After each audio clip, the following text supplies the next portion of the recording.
Paulus kepada orang Kristen. Datang mencuci kalian dari dosa-dosa itu kalau mau mendengarkan Islam. Tapi kalau Islam pun ditolak, lalu butuh juru selamat dari mana lagi? Tak ada lagi nabi setelah Nabi Muhammad. Tidak ada lagi umat sebaik umat Nabi Muhammad. Anda dinasehati sama umat Nabi Muhammad nih. Anda nggak mau terima, ya neraka jahanam tempatnya, kekal di sana. Coba nanti nih, Anda punya anak. Begitu dia sudah bisa mengerti, Anda ajarin. Anakku, iya paman, kita ke gereja yuk. Ngapain? Di mana dosa bertambah banyak, di sana kasih karunia berlimpah-limpah. Anda ajak anak Anda ke gereja nyembah Kristus. Padahal Yesus nggak pernah ngajarkan itu. Anda ajarkan anak Anda makan babi, tidak bersunat, minum khamar, dan seterusnya. Berarti Anda mewariskan dosa itu kepada anak Anda. Anak Anda juga nanti mewariskan kepada cucu Anda. Cucu Anda mewariskan kepada cicit Anda. Mati Anda lebih duluan, di alam kubur aja sudah dipanggang, belum masuk neraka. Kenapa? Karena Anda mewariskan dosa-dosa yang sangat luar biasa, yang sangat dimurkai oleh Tuhan kepada keturunan abang.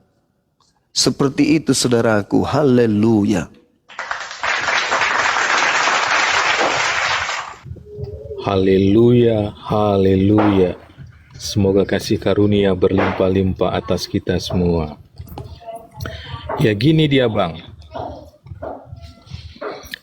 dalam Roma pasal 5 ayat 20 itu kan tertulis seperti ini. Tetapi hukum Taurat ditambahkan supaya pelanggaran menjadi semakin banyak, dan di mana dosa bertambah banyak, di situ kasih karunia menjadi berlimpah-limpah. Di dalam kami sebagai umat Kristen yang memperoleh pengajaran Alkitabiah, ya kan? Itu maknanya seperti ini dia bang. Sewaktu hukum Taurat itu belum ada, iya kan? Kita nggak tahu dosa itu apa. Karena semua dianggap bisa benar. Karena nggak ada larangan dari Tuhan secara tertulis. Tetapi setelah ada hukum Taurat, semua yang dilarang hukum Taurat itu jika dilakukan manusia menjadikan manusia itu berdosa. Sehingga itulah makanya dinyatakan dosa semakin banyak, kasih karunia berlimpah-limpah. Artinya apa? Ketika kita melakukan satu dosa, ya kan, kita akan menerima pengampunan itu sedikit. Tetapi ketika seseorang melakukan banyak dosa, kasih karunia itu bisa dicurahkan dengan limpahnya, dengan banyaknya.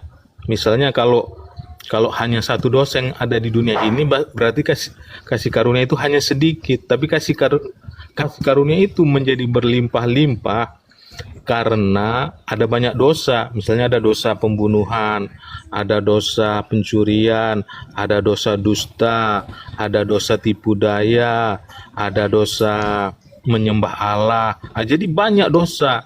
Jadi karena banyak dosa, maka kasih karunia itu dapat dicurahkan berlimpah-limpah. Gitu dia maknanya bang. Jadi bukan berarti karena kita menerima kasih karunia berlimpah-limpah maka kita harus melakukan dosa dulu. Itu salah. Tapi yang benar gini, ketika orang-orang belum mengenal Yesus, ya kan, belum percaya kepada Yesus, kan orang-orang itu di hadapan Yesus sudah terhitung sebagai orang berdosa. Karena dia udah terhitung sebagai orang berdosa, ya kan, makanya dia perlu penghapusan dosa. Bagaimana caranya? Caranya adalah dengan percayai Yesus sebagai Kristus dan Tuhan. Lewat doa pengakuan iman, lalu dibaptis. Gitu dia sederhananya bang. Oke. Inilah kemudian yang dinubuatkan oleh Yesus dalam Matius 24 nomor 15. Apabila si pembirasa keji ini duduk sebagai rasul, seperti yang telah dinubuatkan oleh Nabi Daniel di dalam kitab Daniel 7 nomor 25, memutarbalikkan hukum Tuhan. Hukum Taurat itu ditambahkan. supaya pelanggaran semakin menjadi banyak. Loh, undang-undang itu dibuat supaya tidak banyak pelanggaran. Ini kok undang-undang dibuat supaya semakin banyak pelanggaran. Di mana dosa bertambah banyak, di sana kasih karunia menjadi berlimpah-limpah. Loh, di mana banyak pelanggaran lampu merah, di sana banyak surat tilang. Itu baru betul. Tetapi hukum Taurat ditambahkan supaya jangan banyak melanggar. Dan di mana dosa bertambah banyak, di situ murka Tuhan akan semakin banyak. Karena Tuhan murka kepada dosa. Bukan Tuhan itu mengasihi dosa, enggak. Ini kok kebalik Paulus ini memang. Dia memutarbalikkan hukum Tuhan. Ulangan 4, jangan kau nambah, jangan kau mengurangi. Akan tetapi tuliskan, hafalkan, baca berulang. Apabila engkau jalan berdiri dan seterusnya, ajari anakmu. Kalau perlu ikat di tanganmu, tulis di pintu gerbang rumahmu, supaya kamu tidak mengurangi, supaya kamu tidak menambahkan. Ini malah kok aneh. Hukum Taurat ditambah supaya pelanggaran menjadi banyak. Di Indonesia ini bang, kalau sudah banyak pelanggaran yang dilihat oleh pemerintah, maka pemerintah bikin aturan supaya pelanggaran itu berkurang. Bukan bikin aturan supaya banyak dilanggar. Bukan. Pemerintah memutuskan kepada rakyat Indonesia, di awal bulan Mei 2025 kita akan merevisi undang-undang dengan anggaran APBN dan seterusnya, supaya aturan semakin banyak dan supaya semakin banyak kemudian pelanggaran dan banyak denda. Mati meja. Aturan dibuat supaya pelanggaran dikurangi. Karena Tuhan itu maha mengetahui, Tuhan itu maha melihat, Tuhan itu maha menyaksikan. Bukankah konsep Kristen sendiri yang mengatakan Adam sudah jatuh ke dalam dosa, sehingga manusia jatuh ke dalam dosa seluruhnya. Berarti harus dibuat aturan supaya dosa itu tidak bertambah. Bukan malah dia bikin aturan supaya bertambah dosa. Ini konsep yang dibalik-balik. Dan hanya orang yang memiliki hikmat yang bisa paham itu. Di mana dosa bertambah, di situ kasih karunia menjadi berlimpah-limpah. Coba. Sekarang ketika orang ke masjid tidak ada dosa di situ, tidak ada kasih. Ketika orang pergi ke tempat diskotik, di sana ada narkobeng dan seterusnya, di situ ada seks bebas dan seterusnya. Situlah kasih karunia melimpah, gitu maksudnya. Pantas saja dunia barat itu semakin ramai ke tempat-tempat maksiat, karena ternyata di situ ada kasih karunia menumpuk-numpuk. Alamak, kalau di Islam, di mana banyak dosa, di situlah azab Allah turun, bukan kasih karunia yang turun. Memang kebalik lah agama Anda ini. Kebalik. Kalau kami di Islam, semakin banyak maksiat, semakin banyak laknat, semakin banyak kutuk. Kalau di Anda, semakin banyak dosa, semakin banyak kasih karunia. Pantas saja kalian berlomba-lomba bikin dosa.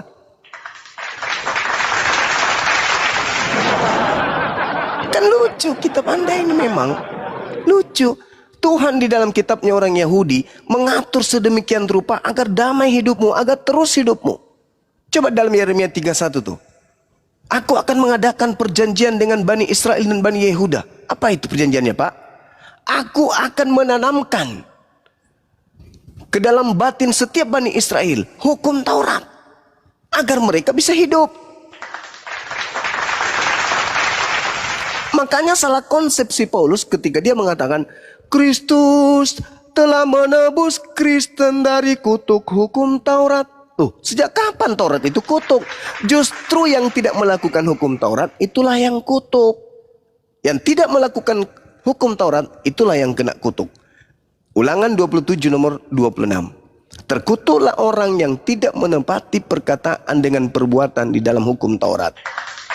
Ya seperti Kristen ini, bawa-bawa kitabnya Yahudi, seakan-akan mereka penganut Taurat, tapi cuma di mulut doang, tapi tidak dipraktekkan. Babi diambat, ibadah lari dari Sabat ke Minggu. Jangan ada ilah lain, hanya ada ilah Abraham. Anak Maria juga disembah. Inilah kalian. Bawa Taurat paling hebat. Oh, hari Minggu dilihat udahnya pakai rok pendek, pakai hak tinggi jalan, bawa kitab diketek jalan. Wah, anak-anak Tuhan lewat. Bawa terjemahan kitabnya Yahudi. Cie, cie, cie. Padahal perintahnya di dalam itu bertudung, jaga auratmu. Ya. Seakan-akan dia ingin pamer, kami anak-anak Tuhan loh. Tuhan siapa? Tuhan Paulus. Haleluya. Jadi begitu bang. Agama anda itu kebalik memang. Kebalik. Dan nanti mereka seakan-akan benar-benar baik ketika Indonesia sudah merdeka. Sebelum Indonesia merdeka, tidak ada kemudian orang dari Kristen yang mampu berkhotbah di lorong-lorong. Marilah kita kepada Tuhan Yesus yang penuh kasih. Dia adalah mengasihi musuhmu. Habis itu kiri kanan meledak. Bum. Bum. Belanda yang datang bawa agama tersebut menembak, membunuh, membuat jutaan anak jadi yatim, jutaan wanita jadi janda. Nggak ada yang berani karena tidak sesuai dengan praktek. Indonesia merdeka, umat Islam mayoritas, damai Nusantara, barulah muncul satu-satu. Shalom, haleluya, haleluya, haleluya.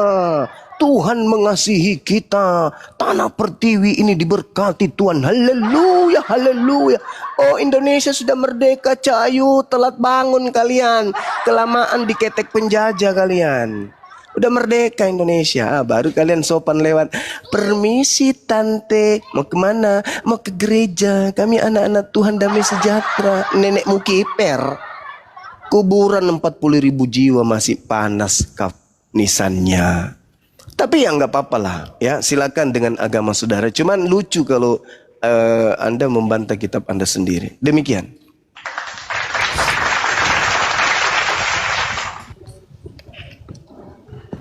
Ya, terima kasih Bang.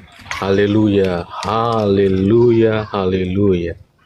Ya, kembali tetap kita kepada Roma pasal 5 ayat 20 itu. Pengertiannya sebenarnya seperti ini Bang. Hukum Taurat itu kan dibuat oleh Musa, oleh Allah melalui Musa. Melalui hukum Taurat itu kan ada beberapa larangan, ada 10, ya kan. Jadi dari yang 10 ini kalau nggak dibuat kan itu bukan merupakan dosa bagi umat manusia karena bukan menjadi larangan Tuhan. Karena di dalam Alkitab kan itu tertulis dengan jelas bahwa dosa itu adalah pelanggaran akan hukum-hukum Allah, ya kan? Nah, jadi lewat kitab Taurat itu atau 10 larangan Tuhan melalui Musa itu, jadi ada banyak dosa kita ketahui. Kalau kita nyembah berhala kita berdosa, nyembah setan kita berdosa, nyembah patung kita berdosa, ya kan? Mencuri kita berdosa, ya kan? Mengingini istri orang lain kita berdosa, ya kan? Menyebut nama Tuhan sembarangan kita berdosa, dan yang lain lagi, ya kan? Nah, jadi karena udah banyak hal-hal yang disebut dosa itu, ketika Yesus datang, dia menyatakan kasih karunia. Kan di dunia ini kan ada banyak manusia. Kalau sekarang katanya udah tercatat lebih dari 6 miliar orang, ya kan? Manusia ada di dunia ini. Jadi dari 6 miliar orang itu, ya kan? Kalau dia nggak percaya kepada Yesus, mereka di hadapan Yesus adalah orang berdosa. Supaya mereka nggak jadi orang berdosa, dia harus percaya kepada Yesus. Kalau sudah percaya kepada Yesus, dia harus hidup dalam kebenaran-kebenaran. Dia harus berdoa, dia harus beribadah, dia harus mengasihi. Sederhananya gitu dia, Bang. Gini, saudara. Anda coba lihat dalam satu perikop bagaimana kemudian Paulus mencoba untuk mengibulin kalian. Sebab itu sama seperti dosa telah masuk ke dalam dunia oleh satu orang. Dan oleh dosa itu juga maut. Demikianlah maut itu telah menjalar kepada semua orang. Karena semua orang telah berbuat dosa. Tuh, semua orang telah berbuat dosa. Saya ulang lagi. semua orang telah berbuat dosa. Tetapi sebelum hukum Taurat ada, telah ada dosa di dunia. Tetapi dosa itu tidak diperhitungkan kalau tidak ada hukum Taurat. Dengan kata lain, Paulus sendiri telah membatalkan dosa waris. Kan lucu, kalian aja tidak mendalami Bible itu. Dosa masuk ke atas muka bumi ini melalui satu orang Adam. Tetapi karena belum ada Taurat, maka tidak ada dosa. Jadi Adam sampai manusia ke Musa itu tidak ada dosa. Belum diperhitungkan. Kenapa? Karena belum ada hukum Taurat katanya. Kata Paulus dalam Roma 5 nomor 13. Sebab hukum Taurat, sebelum hukum Taurat, telah ada dosa di dunia. Akan tetapi dosa yang ada itu tidak diperhitungkan kalau tidak ada hukum Taurat. Sungguh pun demikian, maut telah berkuasa dari zaman Adam sampai kepada zaman Musa juga atas mereka yang tidak berbuat dosa dengan cara sama seperti yang telah dibuat oleh Adam, yang adalah gambaran Dia yang akan datang. Tuh, dia mencoba untuk mendoktrin gambaran Dia yang akan datang. Dia mencoba untuk mendoktrin. Tetapi karunia Tuhan tidaklah sama dengan pelanggaran Adam. Sebab jika karena pelanggaran Adam, satu orang ini, semua orang telah jatuh ke dalam kuasa maut, jauh lebih besar lagi kasih karunia Tuhan dan karunia-Nya yang dilimpahkannya atas semua orang karena satu orang, yaitu Yesus Kristus. Dan kasih karunia tidak berimbang dengan dosa satu orang. Sebab penghakiman atas satu pelanggaran itu telah mengakibatkan penghukuman. Namun menganugerahkan karunia atas banyak pelanggaran itu mengakibatkan pembenaran. Dia sendiri yang mengatakan kok itu hanya pembenaran. Sebab jika anugerah kebenaran akan hidup dan berkuasa oleh karena satu orang itu, yaitu Yesus. Sebab itu sama seperti oleh satu pelanggaran semua orang beroleh penghukuman, demikian pula oleh satu perbuatan kebenaran semua orang beroleh pembenaran untuk hidup. Jadi seperti orang ketidaktaatan satu orang, semua orang menjadi orang berdosa. Demikian pula oleh ketaatan satu orang, semua orang menjadi orang benar. Tetapi hukum Taurat ditambahkan supaya pelanggaran menjadi semakin banyak. Dan di mana dosa bertambah banyak, di sana kasih karunia menjadi berlimpah-limpah. Supaya sama seperti dosa berkuasa dalam alam maut, demikian juga kasih karunia akan berkuasa oleh kebenaran untuk hidup yang kekal oleh Yesus Kristus Tuhan Kristen. Yang pada intinya ternyata hukum dosa waris itu tidak dihitung. Nanti datang Taurat baru dianggap dosa. Kan lucu itu. Tadinya tidak ada dosa waris.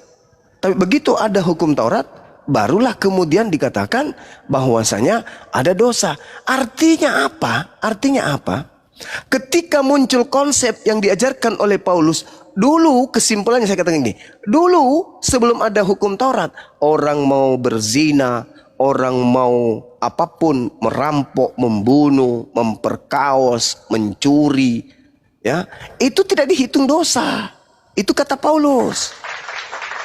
Tapi ketika kemudian ada hukum Tuhan dalam Taurat, maka kelakuan-kelakuan manusia yang seperti tadi, yang mengenakan, seks bebas, makan segala-galanya, tidur dengan siapapun, makan dan minum dengan apapun, sehingga kita terbatas lagi karena ada hukum Taurat. Maka hukum Taurat ini harus dikubur, harus ditendang supaya kita bebas kayak binatang lagi. Supaya apapun yang kita lakukan tidak lagi dihitung dosa, sama seperti sebelum hukum Taurat datang. Paulus mengakui itu, saudara, haleluya. Dia mengatakan bahwa dosa memang sudah masuk, tetapi tidak dianggap, tidak diperhitungkan karena tidak ada hukum Taurat. Nah, bagaimana caranya supaya dosa-dosa manusia itu tidak diperhitungkan?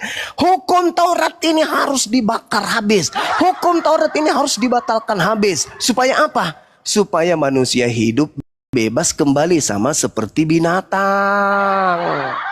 Apapun yang dilakukan tidak diperhitungkan dosa.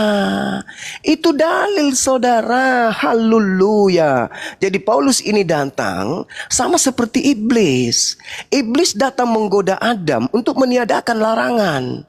Adam, jangan kau mau dilarang-larang. Lakukan semua, makan semua apa yang kau mau makan.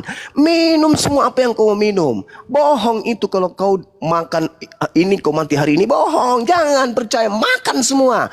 Begitu juga Paulus. Ketika datang hukum Taurat mengatakan jangan makan ini, jangan makan itu. Si Paulus yang bertabiat dan berkarakter seperti iblis mengatakan apa? Wahai ahli tank, jangan kau mau diperbudak lagi oleh hukum Taurat. Gak ada itu hukum Taurat, gak ada. Pokoknya bebas, bas. Kau makan sapi tank silakan. Kau mau telan pohon silakan. Kau mau minum cor panas silakan. Aspal meleleh silakan. Kau makan kapal selam silakan. Bebas, bas. Gak ada lagi hukum-hukum itu, gak ada. Efesus 2 nomor 15. Dengan matinya Kristus di atas salib, dia telah membatalkan kembali aturan Tuhan dengan segala ketetapan yang ada di dalamnya. Dengan dibatalkan hukum Tuhan, maka Kristen hewan berkaki dua. Ini yang dikatakan Al-Quran saya juga. Begitu juga Talmud. Kristen itu dianggap binatang. Al-Quran juga saya mengatakan itu. Ulaika hum syarrul bariyah. Bahkan lebih hina daripada binatang. Karena kenapa? Tipikal Kristen sama seperti iblis yang datang menghancurkan ajaran Tuhan kepada Adam. Haleluya, haleluya. Itulah yang terjadi saudara. Makanya mau sepandai apapun Anda melilit lidah Anda membawa Roma 5 nomor 20. Intinya Kristen datang di atas muka bumi ini untuk menghapuskan hukum Tuhan. Mari kita tengok. Kasih waktu saya. Ibadah yang dilakukan Kristen hari Minggu, apakah hukum Tuhan? Bukan. Natalan yang dilakukan Kristen, apakah hukum Tuhan? Bukan. Memperingati kelahiran, memperingati kebangkitan Yesus, apakah hukum Tuhan? Bukan. Natalan? Bukan. Pesta akhir tahun? Bukan. Paskanya Kristen? Bukan. Makan babi? Bukan. Tidak bersunat? Bukan. Tidak ada yang dilakukan Kristen itu hukum Tuhan. Tak ada. Sama seperti Sibilis Sisis. Jadi kalau dikatakan iblis datang kepada Adam itu adalah ular tua, maka Paulus yang datang kepada anak manusia itu adalah ular pakai tongkat. Bang Sumaya, tap-tap layar dulu lah, tap-tap layar. Kencangkan teman-teman, tap-tap layar. Ya, silakan. Haleluya, haleluya, silakan. Ya, haleluya, haleluya. Iya. Dari penjelasan Bang Jul, dari penjelasan Bang Juma tadi kan, kita juga harus memahami apa arti dosa itu bagi umat Kristen. Iya kan? Karena dari situlah kita bisa menentukan dosa atau tidak kan gitu. Di dalam 1 Yohanes pasal 3 ayat yang ke-4 itu dikatakan bahwasannya setiap orang yang berbuat dosa melanggar hukum Allah.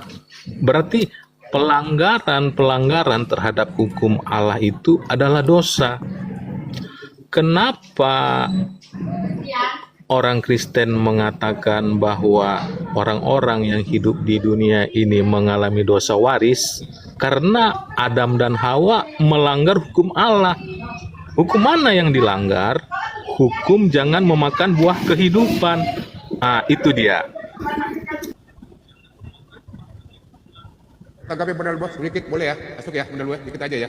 Itu sudah ada Bang Suma. Silakan. Bang Farid, silakan Bang Farid. Silakan. Saya dikit Iya, menanggapi guru. silakan. Jadi begini saudaraku ya, kalau kita berbicara tentang dosa waris, pada umumnya ya, umat Islam, jujur aja, menganggap sebagai persoalan yang tidak masuk akal. Kenapa demikian? Gimana bisa kakek dan neneknya yang berdosa? Kalau cucu dan seluruh keturunannya terimbas dari dosa, kemudian harus memikul dari dosa waris tersebut. Nggak masuk akal kalau saya memikir secara kalsian. Dosa itu harus ditanggung masing-masing pribadi yang mengarah kepada dosa perbuatan. Contoh bang, saya tahu contoh perbuatan seperti apa: membunuh, mencuri, berzina dan lain-lain sebagainya. Nah, dosa perbuatan tersebut menjadi tanggung jawab masing-masing pribadi. Seperti halnya dosa perbuatan seorang anak tidak akan ditanggung oleh orang tuanya, dan dosa orang tuanya tidak pula oleh anaknya ataupun oleh cucunya. Pernyataan tersebut dapat kita lihat dalam Yehezkiel 18:20. Orang yang berbuat dosa itulah yang akan mati. Anak tidak akan turut menanggung kesalahan ayahnya, dan ayah tidak akan turut menanggung kesalahan anaknya. Orang benar akan menerima berkat kebenarannya, dan kefasikan orang fasik akan tertanggung di atasnya. Itu ajaran Yesus yang sebenarnya. Itu bang, cukup itu aja dulu. Silakan mau ditanggapi. Oke Bang Farid. Gurunda Bang Suma, terima kasih bang.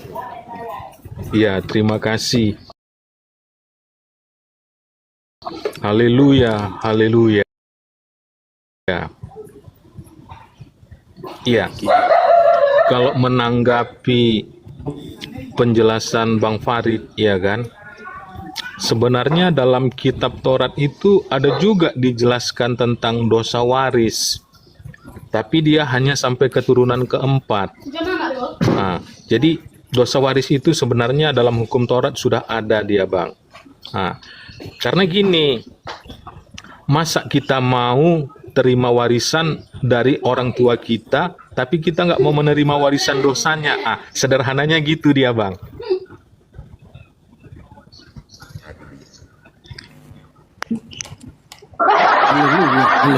Silakan Bang Suma. Jadi kalau menerima harta sekaligus dosa-dosa orang tua kita terima.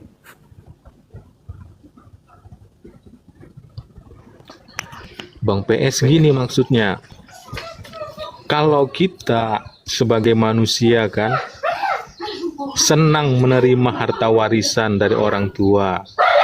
Nah, ketika orang tua kita ada dosa-dosanya, bukankah itu layak kita terima karena kita mewarisi harta benda mereka kan gitu. Itu pemikiran sederhananya.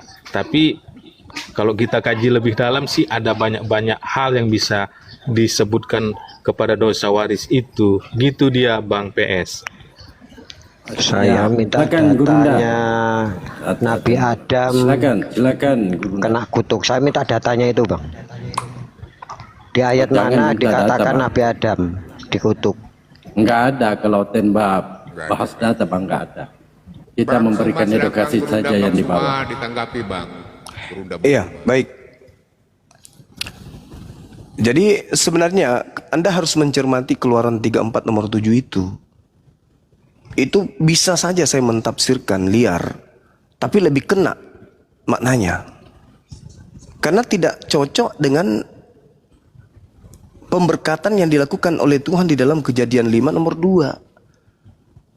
Adam keturunannya laki perempuan diberkati oleh Tuhan. Berarti Keluaran 34 nomor 7 itu maknanya bukan kayak begitu. Yang meneguhkan kasih setianya kepada beribu-beribu orang, yang mengampuni kesalahan dan yang mengampuni pelanggaran dan yang mengampuni dosa. Tetapi tidaklah sekali-kali membebaskan orang yang bersalah dari hukuman. Orang yang mana? Orang yang membalaskan kesalahan bapa kepada anak-anaknya, kepada cucu-cucunya, kepada keturunan dan yang ketiga dan keempat. Bukan Tuhan. Bukan Tuhan yang membalas dosa orang kepada anak-anak, kepada cucu, keturunan kedua, ketiga. Bukan.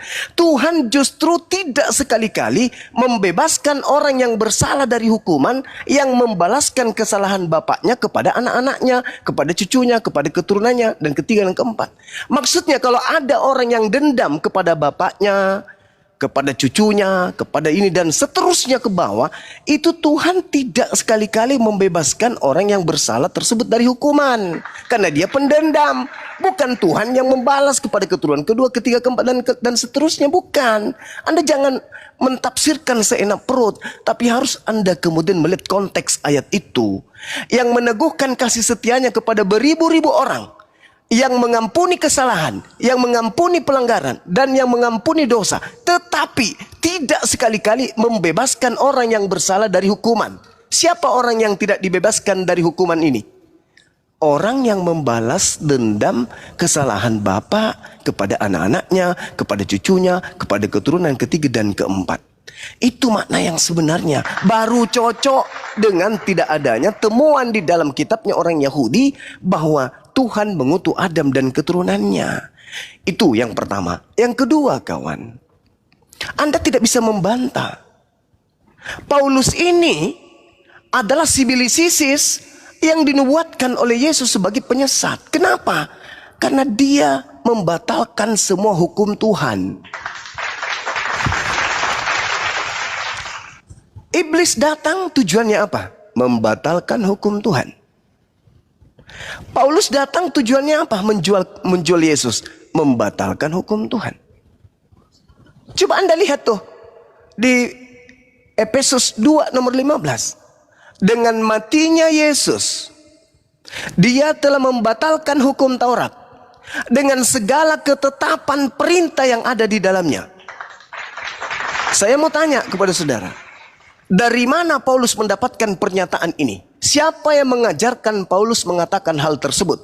Bahwa dengan matinya Yesus, Yesus telah membatalkan hukum Taurat. Bahwa dengan matinya Yesus, Yesus telah membatalkan segala perintah yang ada di dalam hukum Tuhan. Saya mau tanya kepada saudara, Paulus dapat ilmu yang menjijikkan ini dari mana? Silakan. Haleluya, haleluya. Ya gini dia bang, Paulus ini kan orang pilihan Yesus, ya kan? Di mana bang? Di mana Paulus memilih, Yesus memilih Paulus? Bukankah di dalam Yohanes 6 nomor 70, Yesus berkata, bukankah aku yang memilih engkau yang 12? Satu di antaramu adalah sibilisis. Tolong di mana tertulis Yesus mengaku dengan mulutnya sendiri bahwa dia telah memilih Paulus? Silakan. Iya bang, dalam kisah para rasul pasal 9 itu kan kalau kita cermati itu ada tersirat dan tertulis bang. Oh. Iya, Kirain. dalam kisah para rasul pasal 9 itu bang, ayat 1 sampai ayat 5. keberapa itu ya.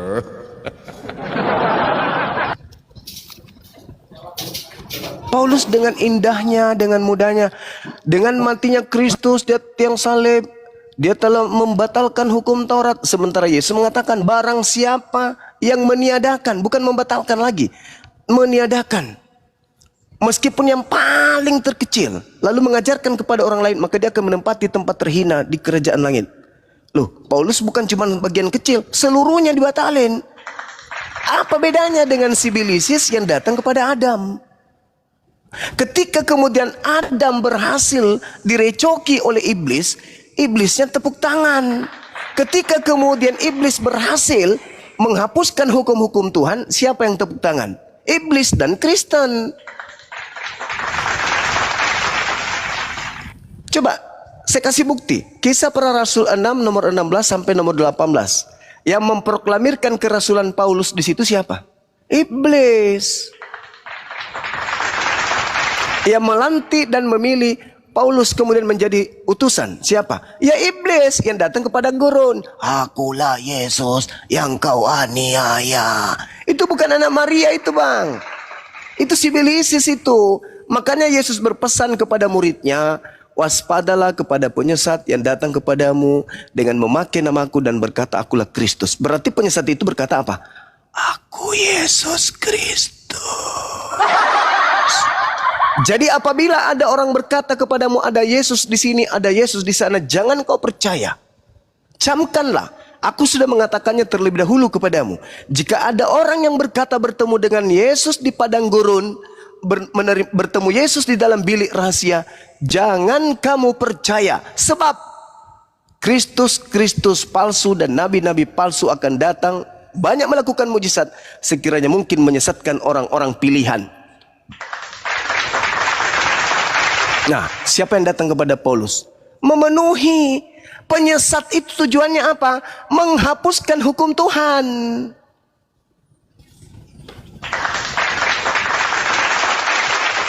Makanya dia katakan, di mana dosa bertambah banyak, di situ kasih karunia berlimpah-limpah. Ya inilah kalian. Coba siapa yang ngajarin nyembah Yesus? Siapa yang ngajarin ibadah minggu? Siapa yang ngajarin makan babi? Tidak bersunat, coba. Siapa yang ngajarin itu semua? Siapa yang ngajarin kemudian hukum Tuhan itu adalah kutuk? Siapa yang ngajarin hukum Taurat itu sampah? Ya Paulus. Dari mana ilmunya? Abang mengatakan di Kisah Para Rasul 5, Kisah Para Rasul 9. Kisah Para Rasul itu surat yang disusun oleh sekretaris Paulus, yang ditujukan untuk seorang bernama Theophilus. Bukan firman Tuhan itu. Makanya waspada kepada penyesat yang datang kepadamu memakai namaku, berkata akulah Kristus. Ya inilah kalian. Ketika Yesus mengatakan dalam Matius 24 nomor 5, dia akan menyesatkan banyak orang, harus tergenapi. Mana orang banyak itu? Ya aliteng, mana lagi? Kristus telah menebus kita dari kutu hukum Taurat. Jadi Kristus yang dimaksud oleh Paulus ini adalah si penyesat itu, yaitu si Bilisisis, bukan anak Maria. Kalau anak Maria sangat berhati-hati. Di dalam Lukas 16 nomor 17, apa kata Yesus sesuai dengan penyelidikan Lukas? Yesus berkata, lebih mudah langit dan bumi lenyap daripada setitik hukum Taurat itu batal. Nah sekarang apakah langit dan bumi sudah lenyap? Tidak. Berarti tidak boleh setitik pun dari hukum Taurat itu batal. Tidak boleh. Kok gara-gara cuman karena ditombak di atas salib mati, tiba-tiba hukum Taurat itu habis? Gimana dong? Tuhan mengatakan dalam Ulangan 4, jangan kau menambah, jangan kau mengurangi. Jangan kau tambah, jangan kau kurangi. Jangan. Barang siapa yang meniadakan meskipun yang paling terkecil, lalu mendoktrin kepada orang lain, maka dia akan menempati tempat terhina. Itu kata Yesus loh. Meskipun yang paling terkecil, tapi Paulus mengatakan apa?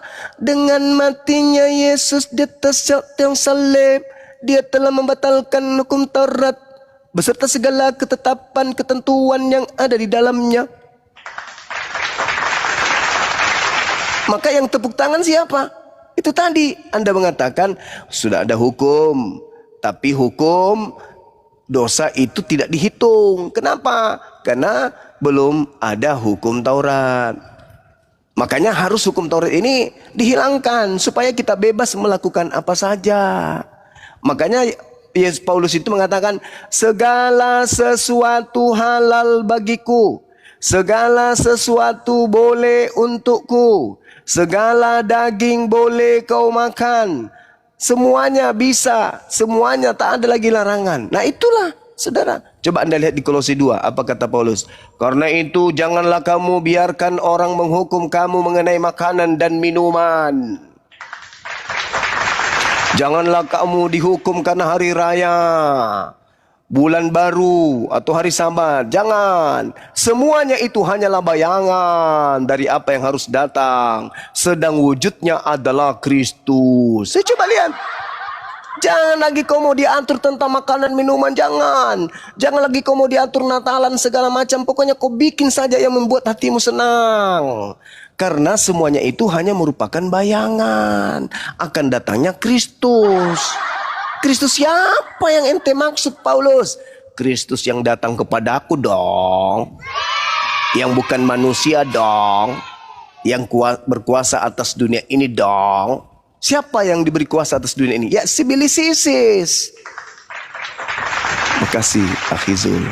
Gitu saudaraku. Jadi ya haleluya, haleluya. Silakan Anda berhaleluya. Silakan Anda berhalusinasi. Tetapi tidak pantas kemudian Anda memperbodoh diri dalam waktu yang panjang, karena ini bahaya untuk keselamatan Anda. Silakan.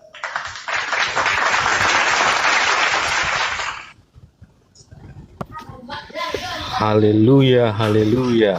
Terpujilah Tuhan. Ya gini, saya akan mulai dari kutuk Iya kan? Di dalam kitab Keluaran pasal 20 ayat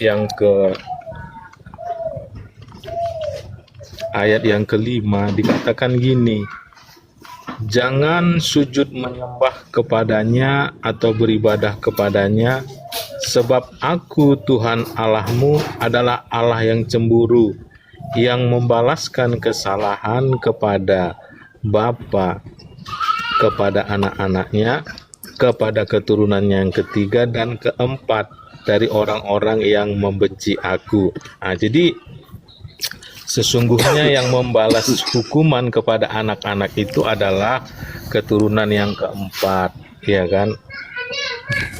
Bukan manusia. Tapi ya itu kalau pemahaman Bang Juma ya saya fine-fine aja ya kan, karena memahami Alkitab ini nggak ada patokan yang harus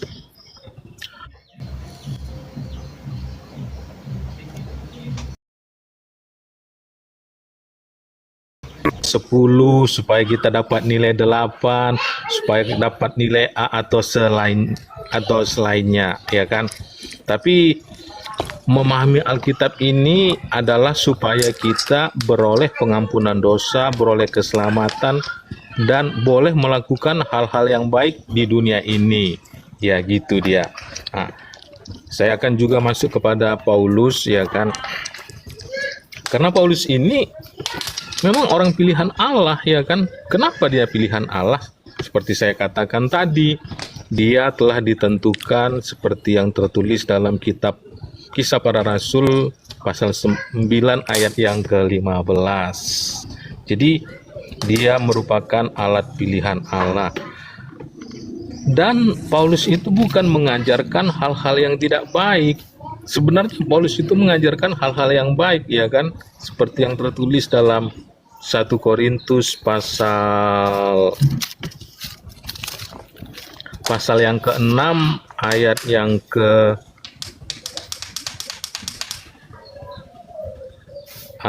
ke-9b. Demikian tertulis, jangan sesat orang cabul, penyembah berhala, orang berzina, banci, orang pemburit, pencuri, orang kikir, pemabuk, pemfitnah, dan penipu tidak akan mendapat bagian dalam kerajaan Allah. Jadi sesungguhnya Paulus itu adalah sungguh orang pilihan Allah bagi kami umat Kristen. Ya gitu aja dulu Bang. Silakan. Oke, baik. Inilah yang saya katakan, ya. Yesus itu sudah mengatakan, menubuat iblislah yang menjadi bapakmu, dan kamu mau melakukan keinginan-keinginan bapakmu si bilis ini. Anda mengatakan Paulus berlarang kita memburit, jangan mencabul, jangan begini dan begono. Hebat kali. Sekalian aja, jangan menyembah Tuhan lain selain daripada Tuhannya Elohim. Jangan kau begini dan begono. Sekalian aja semuanya diatur oleh Paulus. Tapi ingat, sebelum Paulus kemudian lisannya untuk ditaatin, terlebih dahulu perintah-perintah Tuhan dia batalkan. Perintah Tuhan semuanya dia batalkan. Habis itu dia tampil sebagai Tuhan.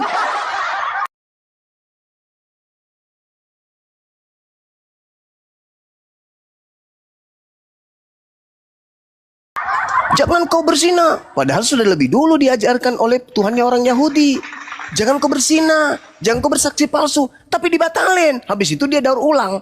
Jangan kau berzina, jangan kau membunuh, jangan kau bersaksi dusta, jangan kau memburit. Wah, jadi orang Kristen tidak melakukan itu semua, taatnya kepada siapa? Ya taatnya kepada Paulus. Paulus dong.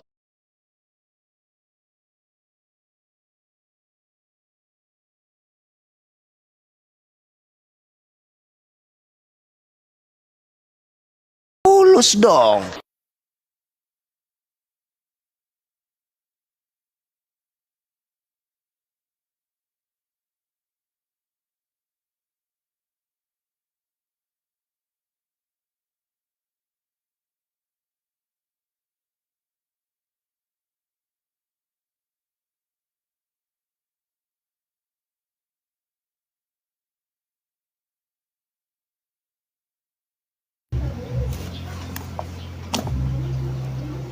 Rungkat kok akan tombak ini. Tunggu dulu, saya buka dulu. Sesuai multi Anda telah ditentukan. Waduh.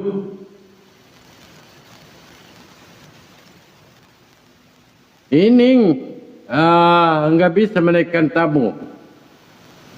Jadi kita ganti akun dulu ya. Karena tidak bisa menaikkan tamu. Kena, mungkin Bansuma tadi kena juga Gurunda ya. Kena juga. Saya rungkatkan dulu ya, saya ganti akun dulu. Kena pembatasan, Abang.